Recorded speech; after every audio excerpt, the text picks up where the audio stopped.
bukan berarti Kembali lagi, Mas Ibin, kembali lagi ke soal pencawapresan Mas Gibran.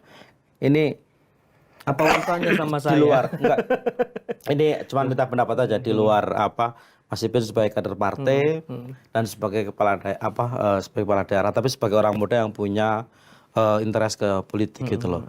Menurut Mas Ibin, pencawapresan Mas Gibran ini apakah sesuatu yang positif misalnya untuk anak muda dalam konteks politik misalnya, atau justru sebaliknya jadi bumerang? Kalau dilihat lengkap ya dengan segala keseluruhan prosesnya ya, bukan hanya anak muda, tapi ini kan kita ngelihat dengan prosesnya, ada MK dan sebagainya gitu. Ya kalau seandainya kemudian rules itu sebelumnya dibahas oleh eksekutif dan legislatif jauh-jauh hari, kemunculan calon-calon muda itu artinya ada bagaimana ada demokrasi yang kemudian kokoh dan di dalamnya juga menjadi bibit pencarian talent-talent terbaik untuk kemudian masa depan Indonesia ke depan. Kalau itu ada masa depan di kancah politik bagi anak muda itu kan kuncinya. Sebatas semuanya memang berjalan Sesuai alami. dengan the rule of game-nya itu kan.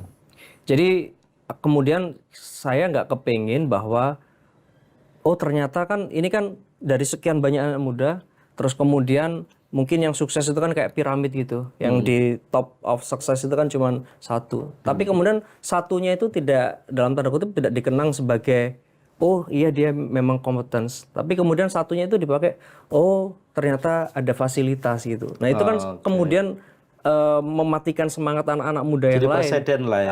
Ada presiden seperti itu. Nah itu yang saya nggak mau. Makanya sekarang isunya aku pengen clear bahwa aku seneng kalau ada orang yang menaruh apresiasi kepada Mas Gibran gitu ya. Karena dulu saya waktu pertama kali ketemu beliau itu acaranya BMI di Jakarta, beliau itu sempat bisik-bisik, "Lah iya aku di Solo katanya terlalu muda. Ternyata ini awakmu ya Mas yang lebih muda gitu." Berarti ya kita umur segini tuh sudah pas sebenarnya masuk ke politik ini gitu. lebih muda dari Gibran. Jadi sebenarnya lebih layak juga jadi cawapres sebenarnya. Cuma kurang satu syaratnya, bukan anak presiden.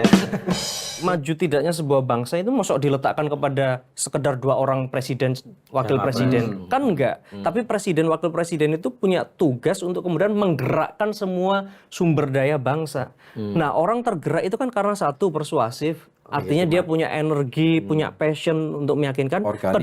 Kedua, ya trust. Orang itu dipercaya. Nah, kalau kemudian karena kalau kemudian prosesnya orang mencurigai, nggak percaya, meskipun nanti kemudian menang jadi, kira-kira bisa bergerak nggak ini semua komponen bangsa?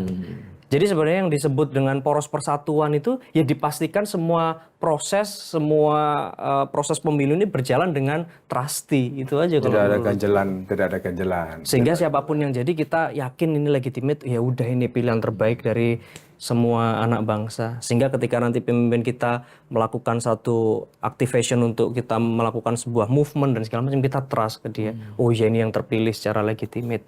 Tapi dengan situasi politik kemarin masih trust kan sama semua. Iya kan sekarang kita kembalikan orang semuanya sudah daftar dan sudah diterima kan pendaftarannya. Kita terima apa adanya 3 paslon gitu kan. Belum ditetapkan. Apanya yang belum ditetapkan? Itu capres-capresnya kan. Iya betul. Masih ada tahapan. Masih ada tahapan penetapan. Dan juga masih ada katanya sidang etik MK itu kan. Ya.